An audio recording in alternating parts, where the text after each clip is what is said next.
And honestly, we have a lot to learn from this country.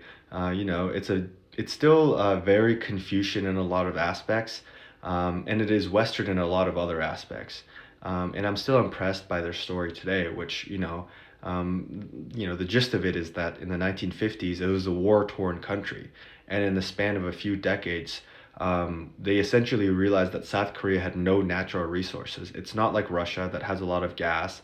It's not like a lot of parts of Africa that has precious minerals and resources and abundantly. Almost 90 plus percent of the country is fully mountainous. They don't have a lot of space for agriculture. What they do have was human capital. So they invested in their people, they invested in their education, they worked really hard. And Seoul went from being a city that had mud huts up until like the 60s and 70s to the international metropolis that we have today. And sometimes like I'm upset that I came here because I feel like I'm ruined. I remember coming to Colorado for the first time, and I really love Colorado, still do.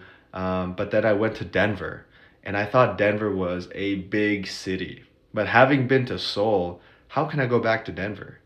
How can I go back to, eating at the Apgujeong Rodeo and drinking coffee in one of the high rises in Myeongdong and going out in Hongdae and Itaewon and then going back to Denver where, it feels like a tiny town. But I digress.